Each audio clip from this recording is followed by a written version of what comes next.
വളരെ കഷ്ടപ്പെട്ട് തൻ്റെ സമ്പാദ്യത്തിൽ വലിയ ഓഹരി കൊടുത്ത് അയാൾ മകനെ ഒരു പ്രൊഫഷണൽ കോഴ്സിന് ചേർത്തു. 10ാം ക്ലാസ് വരെയും പിന്നെ +2 വരെയും ഫുൾ A+ വാങ്ങി മികച്ച പഠന നിലവാരം പുലർത്തിയ ആ കുട്ടി അവൻ്റെ റിസൾട്ട് വരുമ്പോഴൊക്കെ വാപ്പാക്ക് റിസൾട്ട് അയച്ചു കൊടുക്കും, ഫീസിൻ്റെ കാര്യങ്ങളൊക്കെ കൃത്യമായി അറിയിക്കും. അവൻ്റെ കൂടെ പഠിച്ച പല കുട്ടികളെയൊക്കെ അപേക്ഷിച്ച് അവൻ എല്ലാ വിഷയത്തിലും പാസ്സായതാണ് സർട്ടിഫിക്കറ്റിലൊക്കെ ഉണ്ടായിരുന്നത്. പിന്നീട് എപ്പോഴോ അദ്ദേഹത്തിന് എന്തോ ഒരു വിഷമം പ്രയാസമൊക്കെ തോന്നി ഒരു കൂട്ടുകാരനെ വിളിച്ചപ്പോൾ അവനെ എല്ലാ പരീക്ഷയും ജയിച്ചിട്ടുണ്ടല്ലോ എന്ന് പറഞ്ഞപ്പോൾ ഇല്ലല്ലോ, അവനെല്ലാ പേപ്പറും കിട്ടിയിട്ടില്ലല്ലോ എന്ന് കൂട്ടുകാരൻ പറഞ്ഞതിൽ നിന്നാണ് അദ്ദേഹത്തിന് ചില സംശയങ്ങൾ തുടങ്ങുന്നത്. അപ്പോൾ കുട്ടികളുടെ മാർക്കും കാര്യങ്ങളൊക്കെ രക്ഷിതാക്കൾക്ക് കാണാൻ അവസരമുള്ള പോർട്ടലിൽ ചെക്ക് ചെയ്ത് നോക്കിയപ്പോൾ ആദ്യത്തെ 2 വർഷം മാത്രമാണ് അവൻ പരീക്ഷ എഴുതിയത്. ഇതിപ്പോൾ 4ാം വർഷമാണ്. അതിനിടയിൽ പകുതിയിലേറെ പേപ്പർ അവന് നഷ്ടപ്പെട്ടിട്ടുണ്ട്. അവനവിടെ ഒരു പ്രണയത്തിൽ കുടുങ്ങിയിട്ടുണ്ട്. ആ കുട്ടിയുമായി അവൻ ബെഡ് ഷെയർ ചെയ്തതിനടക്കമുള്ള തെളിവുകളുണ്ട്, ഒക്കെ ഉണ്ട്. ഞാൻ പറയുന്നത് ഇതുപോലത്തെ ഒരു അവസ്ഥ നമുക്കാണ് വരുന്നതെങ്കിൽ നമ്മുടെ ഒരു മനോനില എന്തായിരിക്കും? ഇന്ന് മനോരമ പത്രത്തിൻ്റെ ഫ്രണ്ട് പേജിൽ സിസ്റ്റമാണ് കൊന്നത് എന്നൊരു ടൈറ്റില്, വാർത്ത ഞാൻ ഫുള്ളായിട്ട് വായിച്ചിട്ടില്ല, അങ്ങനെ ഞാൻ എൻ്റെ സ്കൂളിലെ മേശപ്പുറത്ത് ഇരിക്കുന്നത് കണ്ടു.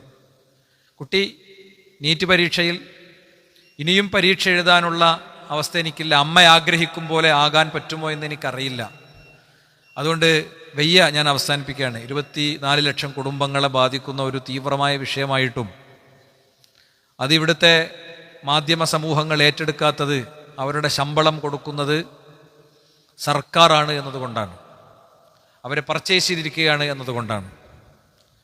ഞാൻ പറയുന്നത് നമ്മുടെയൊക്കെ ജീവിതത്തിൽ ഇങ്ങനത്തെ ചില സംഭവങ്ങൾ ഉണ്ടാകും. അപ്രതീക്ഷിതമായി ഒരിക്കലും നമ്മൾ നമ്മുടെ മക്കളെടുത്ത് നിന്ന് കാണാൻ പറ്റാത്ത കാര്യങ്ങൾ കാണുന്നു, ഭർത്താവിൽ നിന്ന് കാണുന്നു, ഭാര്യയിൽ നിന്ന് കാണുന്നു. ഏറെ പ്രയാസപ്പെട്ട് കഷ്ടപ്പെട്ട് വളർത്തുന്ന കുഞ്ഞുങ്ങൾ, അവരെ നമുക്ക് നഷ്ടപ്പെടുന്നു. എൻ്റെ വളരെ അടുത്തൊരു സുഹൃത്തിൻ്റെ കുട്ടി, ഒരു ചെറിയ പനി, ആ പനി പതിയെ മഞ്ഞപ്പിത്തത്തിലേക്ക് വഴിമാറി കരൾ പോയി. എളാപ്പ കരൾ പകുത്തു കൊടുത്തു. നമ്മളെല്ലാവരും പോസ്റ്റൊക്കെ ഇട്ടു. ഒരു 1.5 ദിവസം കൊണ്ട് 10-45 ലക്ഷം രൂപ പിരിച്ചു. സർജറിയൊക്കെ കഴിഞ്ഞു. പക്ഷേ ആ കുട്ടി ക്രിട്ടിക്കൽ അവസ്ഥയിൽ തുടരുകയാണ്. ICUവിൻ്റെ പുറത്ത് വെന്റിലേറ്ററിൽ കഴിയുന്ന കുഞ്ഞിനു വേണ്ടി പ്രാർത്ഥിച്ച് കഴിയുകയാണ്. ഞാൻ ചില നിമിഷങ്ങൾ പറഞ്ഞു എന്ന് മാത്രം. ഭയങ്കര ആഘോഷത്തോടെ, ആവേശത്തോടെ, പ്രതീക്ഷയോടെ മോളെ കല്യാണം കഴിച്ചു വിട്ടു. കുട്ടി തിരിച്ചു വന്നു. ആ വിവാഹബന്ധം വിച്ഛേദിക്കപ്പെട്ടു. ഇവിടെയൊക്കെ സംഭവിക്കുന്ന ഒരു കാര്യമുണ്ട്. ആ കാര്യത്തെക്കുറിച്ച് പറയാനാണ് ഞാൻ ഈ ആമുഖമൊക്കെ പറഞ്ഞത്. ആ കാര്യം ഇതാണ്, നിരാശയാണ്. നമ്മൾ വലിയ ഇൻവെസ്റ്റ്മെൻ്റ് ഇറക്കിയ ഒരു ബിസിനസ് തുടങ്ങി, കത്തിപ്പടർന്നു വന്നു. പിന്നെന്തോ ചെറിയൊരു മിസ്റ്റേക്കൊക്കെ മതി ഒരു ബിസിനസ്സൊക്കെ പൊളിയാണ്. അവിടെ ഉള്ള ഒരു സ്റ്റാഫിൻ്റെ അടുത്ത് വരുന്ന ചെറിയൊരു കൈകാര്യകർത്തൃത്വത്തിലൊരു വിഷയം വന്നാൽ മതി, അല്ലേ? അങ്ങനെ അതൊക്കെ തകർന്നടിഞ്ഞു. അങ്ങനെ ഒരു മനുഷ്യന് സംഭവിക്കുമ്പോൾ അയാൾക്ക് ഉണ്ടാകാൻ സാധ്യതയുള്ളതും ഇസ്ലാം ഉണ്ടാകാൻ പാടില്ല എന്ന് പറഞ്ഞതുമായ ഒരു വിഷയത്തെക്കുറിച്ചാണ് നമ്മൾ ഇന്ന് ചില കാര്യങ്ങൾ പറയുന്നത്. അത് നിരാശയാണ്. നിരാശ ഒരു വ്യക്തിയുടെ ഉള്ളിൽ കയറിയാൽ അയാൾക്കൊരിക്കലും ആ വിഷയത്തിൽ നിന്ന് രക്ഷപ്പെട്ട് തുഴഞ്ഞു കയറാൻ പറ്റില്ല. ഓരോരുത്തരും ഇങ്ങനെ ഈ ഒരു ഖുത്ബ നമുക്ക് ഉപകാരപ്പെടണമെങ്കിൽ, ഞാനാണെങ്കിലും നിങ്ങളാണെങ്കിലും ഒക്കെ, ഞാൻ അങ്ങനെ ഇനി നടക്കൂല, ഇനിയൊന്നും ഉണ്ടാവില്ല, ഇനി അതിനെപ്പറ്റി ചിന്തിച്ചിട്ട് കാര്യമില്ല എന്നൊക്കെ ചിന്തിക്കണ ഏതെങ്കിലും വിഷയമുണ്ടോ എന്ന് വെറുതെ ഒന്നിങ്ങനെ മനനം ചെയ്ത് നോക്കുങ്ങൾ. അല്ല, നമ്മളെ ടെൻഷൻ പൊളിയോ കോളാവുമോ? ഇങ്ങനെ ഉള്ള വിഷയത്തിൽ ശൈത്താൻ എന്താണ് സംഭവിപ്പിക്കുക എന്ന് വെച്ച് കഴിഞ്ഞാൽ നമ്മളെ 0 പ്രതീക്ഷയിലേക്ക് എത്തിക്കും. 0 പ്രതീക്ഷയിലേക്ക് എത്തിക്കുമ്പോൾ പിന്നെ അവിടെ നമ്മളൊന്നും പരിഹാരങ്ങളെക്കുറിച്ച് ചിന്തിക്കൂല. ഞാൻ ആദ്യം പറഞ്ഞു, കുട്ടീൻ്റെ വാപ്പിയും ഉമ്മയും എൻ്റെ അടുത്ത് വന്നപ്പോൾ ഞാൻ അവരോട് ദീർഘമായി സംസാരിച്ചു, 3 മണിക്കൂർ സംസാരിച്ചു. അപ്പോൾ മൂപ്പര് വന്നത് എന്തിനാന്ന് വെച്ച് കഴിഞ്ഞാൽ, ഏതോ നാട്ടിലുള്ളൊരു പെൺകുട്ടിയായിട്ടാണ് അവൻ്റെ പ്രണയം. ഞങ്ങൾ ഇവിടെ നിന്നൊക്കെ പറഞ്ഞ് കരാറാക്കി വിട്ടതാണ്. വിദ്യാഭ്യാസ വർഷത്തിൻ്റെ ആരംഭം കൂടിയാണല്ലോ, അതുകൊണ്ടും കൂടിയാണ് ഞാൻ ആ പോയിന്റ് എടുത്തത്. ഭയങ്കര പ്രതീക്ഷയാണ് നമുക്ക് നമ്മളെ കുട്ടികളിൽ. ഒരിക്കലും നമ്മൾ വിശ്വസിക്കണില്ല.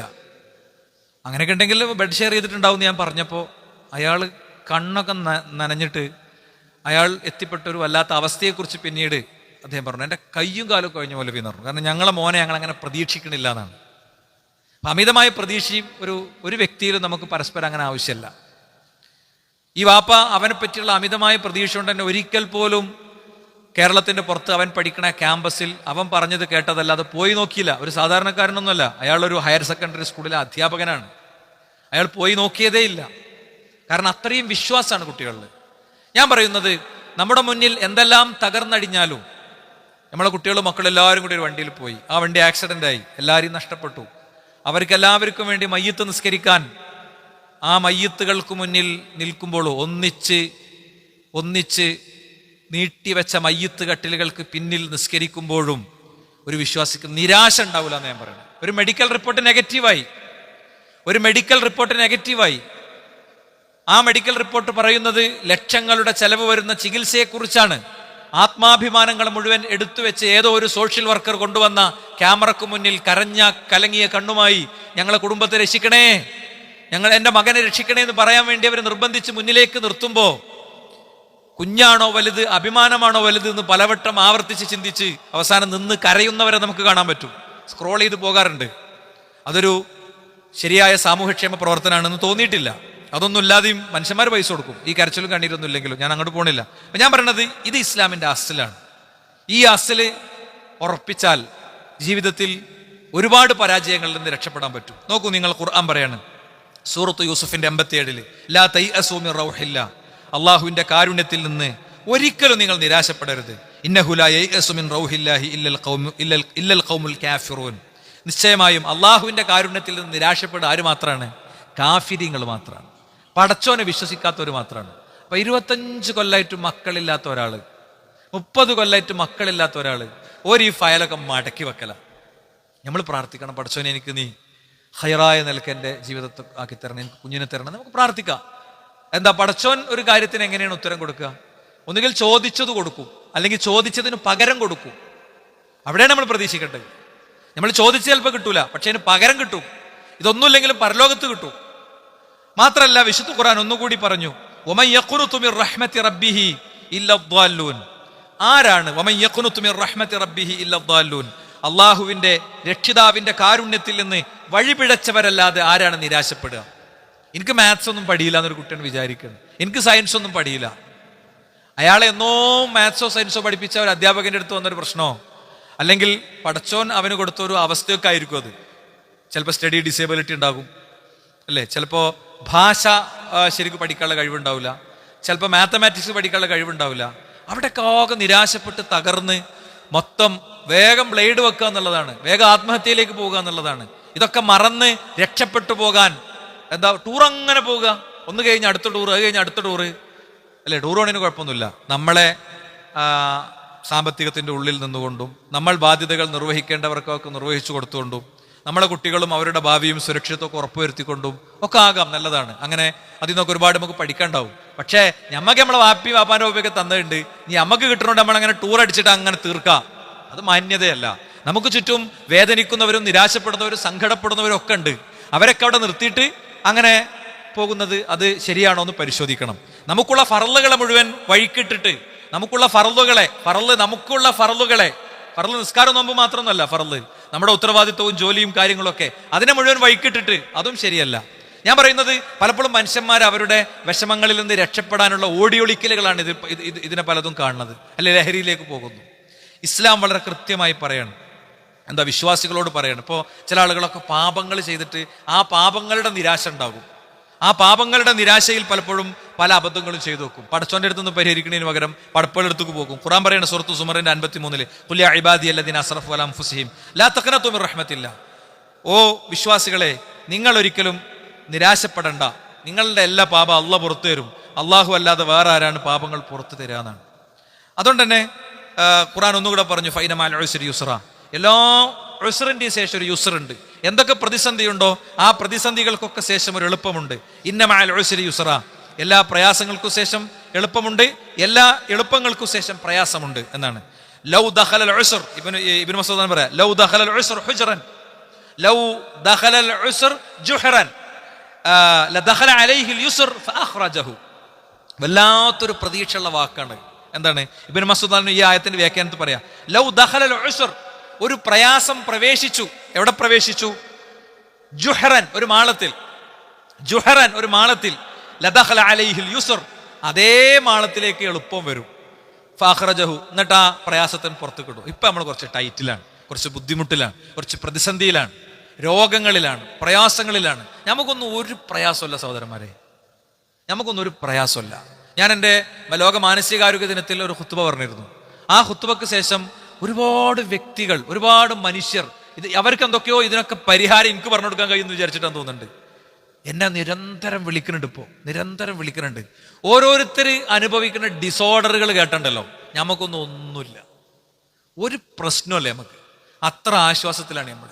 നോക്ക്, നിങ്ങളെ ഒരു സൈക്കാട്രി മെഡിസിൻ കഴിക്കുന്ന ഒരു സൈക്കാട്രി വേറെ പല ലെവലിലുണ്ട്. ഉറങ്ങാത്തൊരു ആളുള്ളൊരു വീടിന്റെ സ്ഥിതി എന്തായിരിക്കും? ഉറങ്ങാത്തൊരു വ്യക്തിയുള്ളൊരു വീടിന്റെ സ്ഥിതി എന്തായിരിക്കും? ചിന്തിച്ചു നോക്ക് നിങ്ങൾ. ഉറങ്ങാൻ കഴിയണില്ല, ഉറങ്ങാനേ കഴിയണില്ല. അയാൾ എന്തെങ്കിലും കാണിച്ചു കൂട്ടുമോ എന്ന് വിചാരിച്ചിട്ട് വീട്ടുകാർ മുഴുവൻ ഉറങ്ങാതെ കഴിയുന്ന ഒരു വീടിന്റെ അവസ്ഥ എന്തായിരിക്കും? ഒരു ഓട്ടിസം ബാധിതനായ കുഞ്ഞുള്ള വീടിന്റെ സ്ഥിതി എന്തായിരിക്കും? നമ്മളൊക്കെ നാടുകളിലൊക്കെ ഉണ്ട്. ഇപ്പോൾ പാണ്ടിക്കാട് ഒരു ബഡ്സ് സ്കൂളുണ്ട്, അവിടെ നിന്ന് പോയിക്കാൻ. നമ്മൾ കുട്ടികളെയും കൊണ്ട് ടൂർ പോകുമ്പോൾ ടൂറുകൾ ഇങ്ങനെ പലപ്പോഴും എന്താ പറയുക, അവർക്ക് തുള്ളാനും ചാടാനും ഓടാനൊക്കെ പറ്റുന്ന സ്ഥലത്തേക്ക് മാത്രമാണ് സ്കൂളുകളിൽ നിന്നാണെങ്കിലും അതിന് രക്ഷിതാക്കളാണെങ്കിലും ഒക്കെ കൊണ്ടുപോകുക. ഒന്ന് പോകണം ഇടയ്ക്കൊക്കെ. നമ്മൾ ഈ അടുത്ത പ്രദേശത്തുള്ള എടത്തനാട്ടുകരയിലുള്ളൊരു സുഹൃത്ത് അവിടുത്തെ അധ്യാപകനാണ്, സ്പെഷ്യൽ സ്കൂളിലെ അധ്യാപകനാണ്. അപ്പം ശരിക്ക് ഞാനൊരു UP സ്കൂളിലെ മാഷ് എന്നുള്ള ആൾക്ക് അദ്ദേഹത്തോട് സംസാരിച്ചപ്പോൾ എനിക്ക് ഒരുപാട് കാര്യത്തിൽ ഞാൻ തിരുത്തണം എന്ന് എനിക്ക് തോന്നി. വലിയ 18ഉം 19ഒക്കെ വയസ്സായ ആളുകളുണ്ട്. അവരവരുടെ മല അവിടെ ഇടും. ആ മലം കണ്ണ് തെറ്റി അവരെടുത്ത് കഴിക്കും.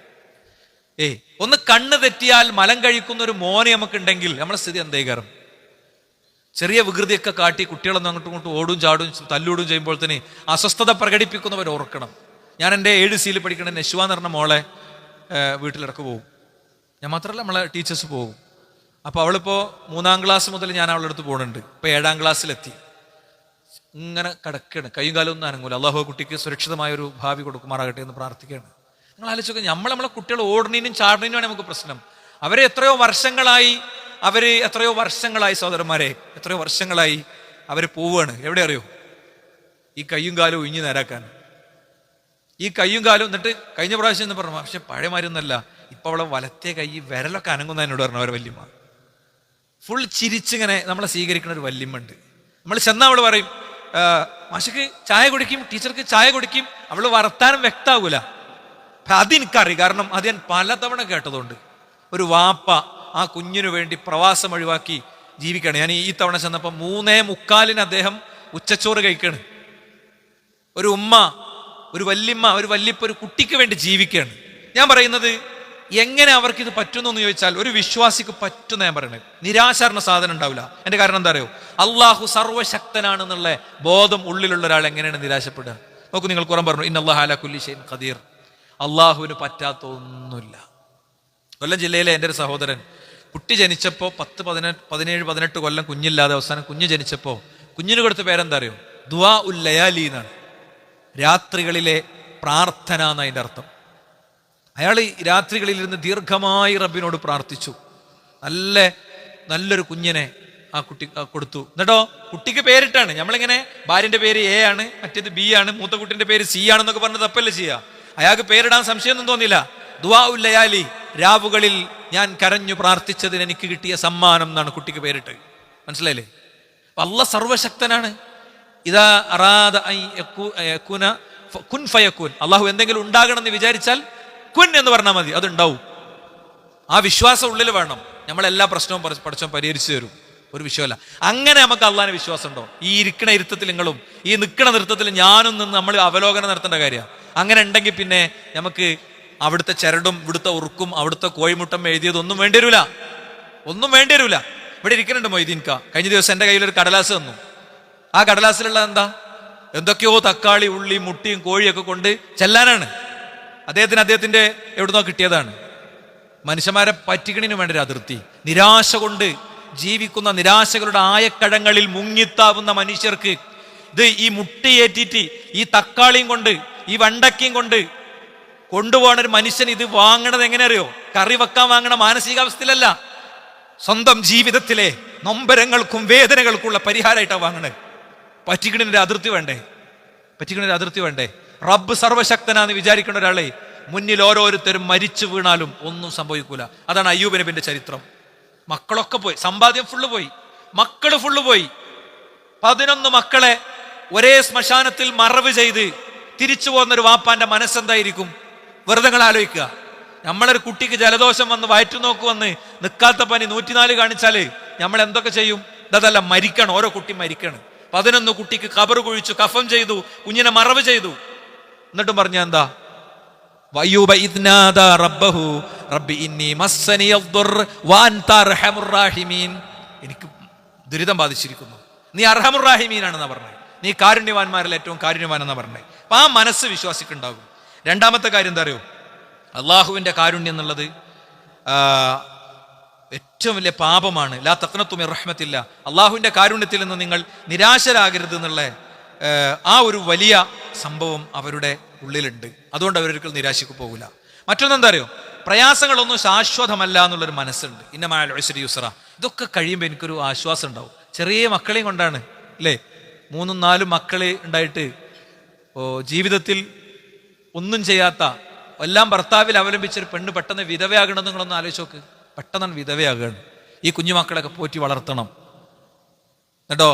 ആ പെണ്ണിന് മൂപ്പരുണ്ടാക്കി കൊടുത്ത വീട്ടിൽ നിന്ന് ആ പെണ്ണിനെ പുറത്തേക്ക് ചാടിക്കാൻ നോക്കണേ, ആ അമ്മായിമാന്റെ ഒരു പരലോകം എന്തേകരം? വെറുതെ ആലോചിച്ചില്ലേ നിങ്ങൾ? വെറുതെ ആലോചിച്ചില്ലേ? അപ്പോ ഞാൻ ആ സ്ത്രീനോട് പറഞ്ഞു, നിങ്ങൾക്ക് എത്ര പെൺകുട്ടികളുണ്ട്? 4 പെൺകുട്ടികൾ. ഇതിലേതെങ്കിലും ഒരു മോൾക്ക് വൈധവ്യം വരുന്ന ദിവസം മാത്രമേ നിങ്ങളെ മരുമോൾ അനുഭവിക്കുന്ന വേദന നിങ്ങൾക്ക് മനസ്സിലാവുള്ളൂ. അല്ല, നിങ്ങൾക്ക് മനസ്സിലാവില്ല. അല്ലാതെ നിങ്ങൾക്ക് മനസ്സിലാവില്ല. നീണ്ട വർഷങ്ങൾക്ക് ശേഷം, ഒരു 3-4 വർഷങ്ങൾക്ക് ശേഷം അവരുടെ ഇളയ മോളുടെ ഭർത്താവ് മരിച്ചപ്പോൾ അവരൊന്ന് ശയ്യാവലംബിയാണ് കേട്ടോ. അവരെന്നോട് പറഞ്ഞു, മൗലവി നിങ്ങളാ പറഞ്ഞത് എനിക്ക് ഇപ്പൊ ശരിക്കും മനസ്സിലായി. പൊട്ടിക്കരഞ്ഞുകൊണ്ട് അവർ പറഞ്ഞു, അത്രേ ഉള്ളൂ സഹോദരന്മാരെ, ചിലപ്പോൾ പാണി പടച്ചോ ദുനിയാവ് തരും, നല്ല ശ്രദ്ധിച്ചു വേണം ചെയ്യാനേ. നോക്ക് നിങ്ങൾ, ഇനി ഓരോ പരീക്ഷണത്തിനും പ്രതിഫലമുണ്ട് എന്നുള്ളതാണ്. എന്ത് പരീക്ഷണം വന്നാലും ഇന്നമാ യുവഫസ് സാബിറൂന അജ്റഹും ബിഗൈരി ഹിസാബ്. സബറുള്ളവർക്ക് അല്ലാഹു അതിർത്തിയില്ലാതെ കൂലി കൊടുക്കുന്നതാണ്. ഒരതിർത്തിയില്ലാതെ. മാരക രോഗമാണ്. ഇവിടെ തന്നെ ഇരിക്കണം നമ്മുടെ ചില സുഹൃത്തുക്കളുണ്ട്, ജനിതക രോഗങ്ങൾ കൊണ്ട് ബുദ്ധിമുട്ടുന്ന കുട്ടികളുള്ളവരുണ്ട്. ഓരോരുടെ ദീന് കൃത്യതപ്പെടുത്തണം, ഓരോ നിസ്കാരം ഒരു ചിട്ടപ്പെടുത്തണം, ഒരു ജമാഅത്ത് ഒരു ശരിയാക്കണം. എന്താ അറിയോ? മക്കളുടെ രോഗത്തിന്റെ പേരിൽ എന്താ പറയുക, അധ്വാനത്തിൽ നിന്ന് അധ്വാനത്തിലേക്കും പരിശ്രമത്തിൽ നിന്നും പരിശ്രമത്തിലേക്കും പോകുമ്പോൾ അതും മതി സ്വർഗം കിട്ടാൻ. നല്ല തെളിഞ്ഞ മനസ്സോടെ, നിരാശ ഉണ്ടാകാൻ പാടില്ല. എന്തേ എനിക്ക് പഠിച്ചോ അങ്ങനത്തെ ഒരു കുട്ടിനെ തന്നൊന്നും ചിന്തിക്കാൻ പാടില്ല. ആ കുട്ടിനെ ആരും കാണാതിരിക്കാൻ ഒളിപ്പിക്കാൻ പാടില്ല, അല്ലേ? ഒളിപ്പിക്കാൻ പാടില്ല. നമുക്ക് അങ്ങനത്തെ മക്കളും പ്രയാസങ്ങളൊക്കെ ഉണ്ടാകുമ്പോൾ, കഴിഞ്ഞ ദിവസം ഞാനൊരു വീഡിയോ കണ്ടു, 2 കൈയില്ലാത്തൊരു കുട്ടി ഇങ്ങനെ ഇരിക്കുക. അപ്പോൾ ഒരു കളിപ്പാട്ടം കൊണ്ട് കയ്യും കാലൊക്കെ ഉള്ള ഒരു കുട്ടി ഇങ്ങനെ കളിക്കുകയാണ്. അവസാനം ആ കുട്ടി കളിക്കണ എല്ലാ കളിയും ഇവൻ ഇറങ്ങി ചെന്നിട്ട് വേണ്ട 2 കാലം കൊണ്ട് ചെയ്യണത്. എന്തൊരു രസം കാണാൻ. ഞാനൊരു വീഡിയോ ചെയ്ത് യൂട്യൂബിൽ ഇട്ടിട്ടുണ്ട്. നമുക്ക് പാടുണ്ട്. പരിമിതിയുള്ള കുട്ടികൾ, വീട്ടിലുള്ളവരും പ്രയാസങ്ങളുള്ളവരൊക്കെ ഓരെ എന്തൊക്കെ അവർക്ക് സ്വയം ചെയ്യാൻ പറ്റുമോ അതിലേക്ക് അവരെ എത്തിക്കുക വേണ്ടത്. അവരെ സെൽഫ് സെറ്റിൽഡ് ആക്കാൻ ശ്രമിക്കുകയാണ് വേണ്ടത് സഹോദരന്മാർ. അപ്പൊ ആ നിലക്ക് ചിന്തിക്കുമ്പോൾ നമ്മൾ മനസ്സിലാക്കും. പിന്നെന്താ വെച്ചാൽ 5-ാമത്തെ കാര്യം എന്താ അറിയോ? വിശ്വാസം എപ്പോഴും വിചാരിക്കും ഇത് അവസാനത്തെ സ്റ്റേഷനല്ല, ഇഹലോകം എന്നുള്ളത് അവസാനത്തെ സ്റ്റേഷനല്ല. അവസാനത്തെ സ്റ്റേഷൻ പരലോക. അവിടെ പരിമിതികളില്ലാത്ത സ്വർഗം വരാനുണ്ട്.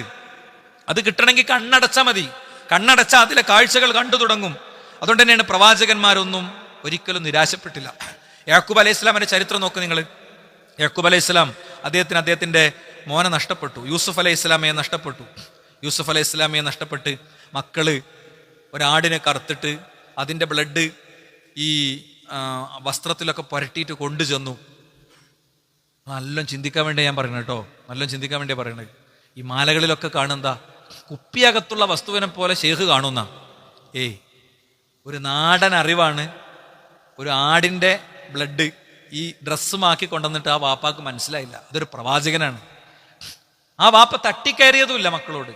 അവസാനം എന്താ അദ്ദേഹം പറഞ്ഞൊരു വാക്കറിയോ? അസല്ലാഹു അൻ യഅ്തിയനി ബിഹിം ജമിഅ. എനിക്ക് കിട്ടും എൻ്റെ മോനെ എനിക്ക് കിട്ടും, ഒരു ബേജാറും എനിക്കില്ല എന്നാണ് അദ്ദേഹം പറഞ്ഞത്, അല്ലേ? അദ്ദേഹം ഒന്നുകൂടി പറഞ്ഞു. എന്താ അദ്ദേഹത്തിന്റെ അവസ്ഥ ഖുർആൻ പറയുന്നുണ്ട്, വബിയല്ലാഹു ഐനാഹു മിനൽ ഹുസ്ൻ. അദ്ദേഹത്തിന് ദുഃഖഭാരം കൊണ്ട് കരഞ്ഞു കരഞ്ഞു കരഞ്ഞ് അദ്ദേഹത്തിന്റെ കണ്ണിന്റെ കാഴ്ചശക്തി നഷ്ടപ്പെട്ടു. അത്രയും ദുഃഖം ഉണ്ടായിരുന്നു. എന്നിട്ടും ആ മക്കളോട് അദ്ദേഹം തട്ടിക്കയറി ഒന്നും ചെയ്തില്ല. അവർ പറഞ്ഞതിൽ പ്രശ്നമുണ്ടെന്ന് അദ്ദേഹത്തിന് അറിയാം. പക്ഷേ അദ്ദേഹം സബറാക്കുകയാണ് ചെയ്തത്. നോക്കൂ നിങ്ങൾ, ഫിറൗനിന്റെ മുന്നിലെത്തിപ്പെട്ടപ്പോ മൂസാ നബിന്റെ ജനത പറഞ്ഞു, ഇന്നാല മുദറക്കൂ, നമ്മൾ എന്തായാലും പിടിക്കപ്പെടുന്നു. അപ്പൊ അദ്ദേഹം കൊടുത്ത മറുപടി എന്താ? കല്ല ഇന്ന മഅി റബ്ബി സയഹ്ദീൻ, എന്റെ റബ്ബ് വഴി കാണിക്കും എന്നാണ്.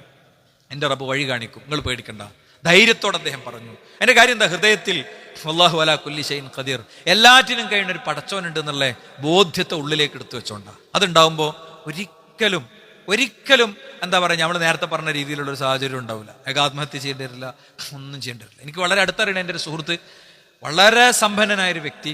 അദ്ദേഹത്തിന് മക്കയുടെ ഹറമും അനുബന്ധമായുള്ള പ്രദേശങ്ങളിലൊക്കെ കൂടെ ഒരു 10-25 ബൂഫിയൊക്കെ ഉണ്ട്. അങ്ങനെ നല്ല ബിസിനസ്സൊക്കെ ആയിട്ട് പോകുന്ന ഒരാൾ. അയാളുടെ ഫുൾ ബിസിനസ് അറബ് സുഹൃത്ത് വന്നിട്ട് ഒരു ദിവസം കൊണ്ട് ടേക്കപ്പ് ചെയ്തു. അയാൾക്കെതിരെ കള്ള പരാതികൾ കൊടുത്ത് അയാളെ ജയിലിലാക്കുന്ന അവസ്ഥ ഉണ്ടായി. വണ്ടി ഇങ്ങനെ ഓടിച്ചു പോയപ്പോൾ പറഞ്ഞു, ഞാൻ ഒളിച്ച് താമസിച്ചിരുന്നേ, ജാമ്യം എടുക്കുന്നത് വരെ ഒളിച്ച് താമസിച്ചിരുന്നേ ബിൽഡിങ്ങാണിത് പറഞ്ഞു കേട്ടോ. അപ്പം ഞാൻ ചോദിച്ചു, നിങ്ങൾക്ക് എന്താ ഇപ്പം തോന്നിയേ? എന്താ മൂലം തോന്നുന്നു? ഞാൻ എത്രയോ കാലം അള്ളാഹ്ക്ക് വില കൊടുക്കാതെ ജീവിച്ച ആളാ. എന്ത് പ്രശ്നം വന്നാലും അള്ളാഹുടെ അടുത്ത് ഓടിയ ആളാ. അള്ളാഹുവിനാണ് ബോധ്യപ്പെട്ടപ്പോഴേ ഞാൻ അങ്ങനെ ചിന്തിച്ചു, ഇതൊക്കെ എനിക്ക് പടച്ചോൻ തന്നതല്ലേ. ഇപ്പം എനിക്ക് പ്രശ്നമുണ്ട്, ഇതൊക്കെ വേണമെങ്കിൽ എനിക്ക് പടച്ചോന് തരാൻ പറ്റൂലേ. ഞാൻ സീറോയിൽ നിന്ന് തുടങ്ങി, കയ്യിലുണ്ടായിരുന്ന കുറച്ച് പൈസ വെച്ചിട്ട് ഇൻവെസ്റ്റ് ചെയ്ത് സീറോയിൽ നിന്ന് തുടങ്ങി. അപ്പം അതിലേറെ സമ്പന്നമായി. ഒരു കൗണ്ടറിൽ നിന്ന് 1 ലക്ഷം ഞാൻ എടുത്തോടത്തുനിന്ന് നിങ്ങൾ വിശ്വസിക്കില്ല, ഞാൻ 3 ലക്ഷം ഉറുപ്പ്യൊക്കെ വൈകുന്നേരം ഇന്ത്യൻ്റെ പൈസ 3 ലക്ഷം 4 ലക്ഷം ഉറുപ്പ്യ ഒരു ദിവസം ഞാൻ എണ്ണിയെടുക്കും. അത്ര വലിയ അവസ്ഥയ്ക്ക് എത്തി. എന്നാൽ ഈ ചങ്ങാതിയോ, അവൻ്റെ കണ്ണിൻ്റെ കാഴ്ചശക്തി പോയി, അവൻ്റെ കടകൾ മുഴുവൻ പൂട്ടി. അവൻ എൻ്റെ മുന്നിൽ രക്ഷ ചോദിച്ച് കെഞ്ചി വന്നു. അപ്പോഴാണ് ശരിക്കും ക്ലൈമാക്സ്. നിങ്ങൾ എന്ത് ചെയ്തു? ഞാനൊരു ബൂഫിയോട്ട് കൊടുത്തു പറഞ്ഞു, എങ്ങനെയുണ്ട് ഉള്ളിൽ ഈ സാധനം കയറി അങ്ങനെ കയറും. ഇതിമെന്ന് ഇജ്ജുണ്ടാക്ക് എന്ന് പറഞ്ഞ് ഞാൻ അവനൊരു ബൂഫിയോട്ട് കൊടുത്തു പറഞ്ഞു. അത്രേ ഉള്ളൂ. അതുകൊണ്ട് സഹോദരന്മാരെ, നമ്മൾ ഓരോരുത്തരും മനസ്സിലാക്കുക. അപ്പോൾ യൂനുസ് നബി അലൈഹി സ്വലാം പടച്ചോൻ പറഞ്ഞത് കേൾക്കാതെ പോയത്. നാട്ടുകാരൊക്കെ കൂടെ തിരിഞ്ഞു. അദ്ദേഹം തൗഹീദായിട്ട് ചെന്നപ്പോൾ നാട്ടുകാരൊക്കെ, അത് ശൈലി മോശമായതുകൊണ്ടൊന്നുമല്ല, ഈ വിഷയം അത്ര ദഹിക്കൂല, ആളുകൾക്ക് ഇഷ്ടമുണ്ടാവില്ല. അവരെത്രയോ കാലമായി ഉൾക്കൊണ്ട് വിശ്വസിക്കുന്ന ഒരു നിലപാടിനോട് നോ പറയാൻ അതിന് അതുല്യമായ മനക്കരുത്ത് വേണം. പക്ഷേ തിമീകലത്തിന്റെ ഉള്ളിൽ നിന്ന് ലാ ഇലാഹ ഇല്ലാ അൻത സുബ്ഹാനക ഇന്നി കുൻതു മിനൽ ളാലിമീൻ അപകടത്തിൽപ്പെടുമ്പോൾ ഒരു വിശ്വാസി ചൊല്ലാനുള്ള ദുആയത്, അത്ഭുതകരമായ രക്ഷ കിട്ടാനുള്ള ദുആയാണിത്. ഇത് വിശ്വസിച്ചുള്ള അത്ഭുതകരമായ രക്ഷ ഉണ്ടാകുന്നതാണ്. ലാ ഇലാഹ ഇല്ലാ അൻത സുബ്ഹാനക ഇന്നി കുൻതു മിനൽ ളാലിമീൻ. എനിക്ക് പെട്ടെന്ന് ഓർമ്മ വരികയാണ്, നമ്മളെ ഒരു സഹോദരൻ ഈ ഇലക്ട്രിക് മേഖലയിൽ ജോലി ചെയ്യുന്ന ആളാണ്. അദ്ദേഹം ഒരു എന്താ പറയുക, മോട്ടർ ഇങ്ങനെ വലിച്ച് കയറ്റാൻ വേണ്ടി നോക്കണീൻ്റെ ഇടക്ക് കയറുണ്ട് പൊട്ടി, മോട്ടറിൻ്റെ താഴത്തേക്ക് വീണു. വലിയ മോട്ടറാണ്, വലിയ കിണറാണ്. കിണറിലിറങ്ങി ശീലമൊന്നുമില്ല. പഠിച്ചോനെ എന്ത് ചെയ്യും? നമ്മൾ പറയാം, എനിക്ക് ഈ ദിക്റിൻ്റെ ഓർമ്മ ഒന്നുമില്ല, ലാ ഇലാഹ ഇല്ലാ അൻത സുബ്ഹാനക ഇന്നി കുൻതു മിനൽ ളാലിമീൻ. ഞാനൊരു കുളത്തിട്ടിട്ട് വെള്ളത്തിൽ ഇട്ടു, ഇങ്ങനെ വലിച്ചു നോക്കുമ്പോൾ കാനാട് വന്നപ്പോഴല്ലോ ഞാനൊരു അൽഹംദുലില്ലാ പറഞ്ഞിട്ടുണ്ട്. പതുക്കെ ഞാനതിന് പൊക്കിയെടുത്തു. ശരിക്കും റബ്ബിൽ വിശ്വസിച്ച് നമ്മൾ ആത്മാർത്ഥമായി പടച്ചോനോടാണ് വർത്താനം പറഞ്ഞാലേ, പടച്ചോൻ പറഞ്ഞാൽ എന്താ പറയുക, ചിലപ്പോൾ അപ്പട് തരും, അല്ലെങ്കിൽ പിന്നെ തരും, അല്ലെങ്കിൽ പരലോകത്ത് നിന്ന് തരുന്നു. ആ ഓർമ്മ നമ്മുടെ ഓരോരുത്തരുടെയും ഉള്ളിൽ യഥാർത്ഥത്തിൽ ഉണ്ടെങ്കിൽ ഒരു പ്രശ്നമല്ല. അതുകൊണ്ടാണ് ശൈഖുൽ ഇസ്ലാം ഇബ്നു തൈമിയ്യ റഹിമഹുല്ലാഹിനെ ആളുകൾ ജയിലിൽ അടച്ചു. അപ്പോൾ അദ്ദേഹം പറഞ്ഞെന്താ പറയുക, മാ യഫ്അലു ബി അഅദാഇ, എൻ്റെ ശത്രുക്കൾ എന്നെ കൊണ്ട് എന്തായി ചെയ്യണത്? അന ജന്നതി വ അന ബുസ്താനി ഫി സുദരി, എൻ്റെ പൂന്തോട്ടവും എൻ്റെ സ്വർഗവും ഒക്കെ എൻ്റെ ഹൃദയത്തിൻ്റെ ഉള്ളിലായിരിക്കണേ. ഇതെനിക്കൊരു സ്വർഗം പോലെ ഫീൽ ചെയ്യണേ. ദിക്ർ ചൊല്ലാൻ കുറച്ചും കൂടി സമയം കിട്ടിയെന്നല്ലാതെ വേറൊന്നും ഇവിടെ സംഭവിച്ചിട്ടില്ല എന്ന് അദ്ദേഹം പറഞ്ഞു എന്നാണ്. അതുകൊണ്ട് നമ്മൾ നിരാശയില്ലാത്ത പ്രതീക്ഷയുള്ള മനുഷ്യരായി ജീവിക്കാൻ ശ്രമിക്കുക. അള്ളാഹു നമ്മിൽ നിന്ന് സ്വീകരിക്കുമാറാകട്ടെ.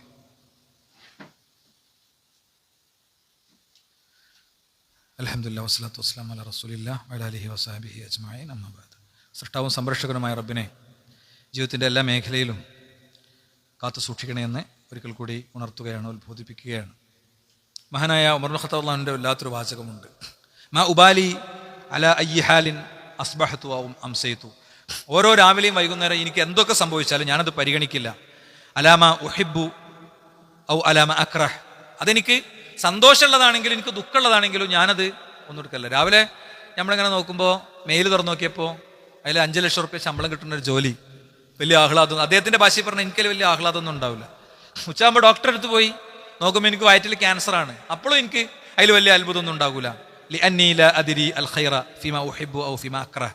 കാരണം എനിക്കറിയില്ല ഞാൻ വെറുക്കുന്നതിലാണോ ഞാൻ ഇഷ്ടപ്പെടുന്നതിലാണോ എൻ്റെ ഹൈർ ഇരിക്കുന്നത് എന്ന് എനിക്കറിയില്ല എന്നാണ്.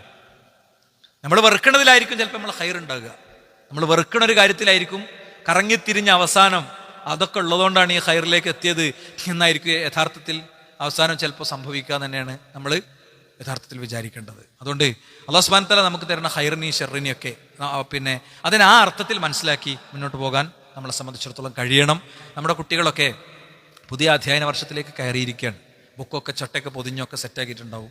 ഒരു ചിട്ട കുട്ടികൾക്ക് കൊടുക്കണം. ഇത്ര സമയം മുതൽ എത്ര സമയം വരെ നീ വായിക്കണം, ഇത്ര സമയത്ത് നീ ഖുർആൻ ഓതണം. ഇതൊന്നുമില്ലാതെ പ്ലെയിൻ ആയിട്ട് ഇടലാണ് രക്ഷിതാക്കൾ. ഇവിടെ ഇരുന്ന് വെറുതെ ഒന്ന് ചിന്തിച്ചോ കണി അല്ലേ? ഒരു ടൈമും ഒരു ഷെഡ്യൂളും നമ്മൾ കൊടുത്തിട്ടില്ല. അത് രക്ഷിതാക്കളാണ് കൊടുക്കേണ്ടത്. പിന്നെ എല്ലാ ദിവസവും കുട്ടികളെ ബുക്കൊന്ന് മറിച്ചു നോക്കണേന് എന്താ പ്രശ്നം? എന്തെങ്കിലും പ്രശ്നമുണ്ടോ? എല്ലാ ദിവസവും ബുക്കൊക്കെ ഒന്ന് മറിച്ചു നോക്കി ഒരു നോട്ട് ബുക്കിൽ ഒന്നും എഴുതിയത് കാണില്ല. വിളിക്കണേ, ടീച്ചറെ വിളിക്കണം, മാഷെ വിളിക്കണം. പഴയ മരുന്നല്ല. ഓരോ അധ്യാപകനും ആ അധ്യാപകന്റെ ലെവലിൽ, ഞാൻ അധ്യാപക സമൂഹത്തിലെ ഒരാളെ വിചാരിച്ചിട്ട് നിങ്ങൾ അങ്ങനെ എടുക്കണ്ട. ശരിക്കും ഇടങ്ങാറുണ്ട്. ഈ മക്കളോടൊന്നും പറയാനും പറ്റില്ല, മിണ്ടാനും പറ്റില്ല, ഒന്നും ചെയ്യാനും പറ്റില്ല. അവരെ പഠിപ്പിക്കും വേണം. നിയമങ്ങളുടെ കുരുക്കുകളും നൂലാമാലകളും ഭയങ്കരമാണ് അല്ലേ? പുതിയ സർക്കാരും സംവിധാനമൊക്കെ വന്നപ്പോൾ നമ്മുടെ കൂട്ടായ്മ ഒരു ടീം വർക്ക് ഉണ്ട്. അവർ നമ്മൾ ഒന്നിച്ച് ഓരോ ഡിപ്പാർട്ട്മെന്റിലേക്കും കൊടുക്കേണ്ട പിന്നെ തിരുത്തുകൾ ചോദിച്ചപ്പോൾ ഒരുപാട് നൂലാമാലകളെ കണ്ട്. ലൈഫ് ഭവന പദ്ധതിയിൽ നിന്ന് വീട് കിട്ടണമെങ്കിൽ 5 സെന്റിലേറെ സ്ഥലം ഉണ്ടാകാൻ പാടില്ല. ഒരാൾക്ക് 25 സെന്റ് സ്ഥലമുണ്ട്, 1 സെന്റിൽ പോലും താമസിക്കാൻ പറ്റൂല. അപ്പോൾ വാസയോഗ്യമായ ഭൂമി ഉണ്ടെങ്കിൽ എന്നുള്ളൊരു വേർഡ് കയറിയാൽ മതി, ഉദ്യോഗസ്ഥന് ഫയൽ നീക്കാം. ഇങ്ങനെ പേപ്പർ ഉണ്ടാക്കിയപ്പോൾ അധ്യാപകരുമായിട്ട് ബന്ധപ്പെട്ട കുറേ സാധനങ്ങൾ എഴുതി. അപ്പോഴാണ് ശരിക്കും നമ്മൾ ഇതൊക്കെ അനുഭവിക്കുന്നുണ്ടല്ലോ എന്ന് ആലോചിച്ച്. അതായത് മിനിസ്റ്റർമാർക്ക് അത് കൊടുക്കലേ നമ്മളൊരു ഫറലാണ്, നടത്തൽ പോലെ ഫറലാണ്, നമുക്ക് പ്രശ്നമില്ല. മനസ്സിലായില്ലേ? അപ്പൊ സഹോദരന്മാരെ, ഞാൻ പറയണത് അധ്യാപകരൊക്കെ വില്ലിങ്ങാണ്. നമ്മൾ അവരുടെ അടുത്തേക്ക് കാര്യങ്ങൾ അറിയിച്ചും പറഞ്ഞും ചെല്ലുകയാണെങ്കിൽ, അതുകൊണ്ട് നമ്മളെ കുട്ടികൾ ശരിയായ ഉയരത്തിലേക്ക് എത്തണമെങ്കിൽ, ഉയരം എന്നത് എന്ത് എന്നുള്ളത് അവരുടെ കഴിവിനും കാര്യങ്ങൾക്കൊക്കെ അനുസരിച്ചായിരിക്കും, പടച്ചവന്റെ തൗഫീഖിനനുസരിച്ചായിരിക്കും. പക്ഷെ നമ്മൾ ചെയ്തിട്ടില്ല എന്നുള്ള നിരാശ ഒരിക്കലും ഉണ്ടാകരുത്. എല്ലാവരും അത്തരം കാര്യങ്ങൾ ശ്രദ്ധിക്കണം എന്ന് ഉണർത്തുന്നു.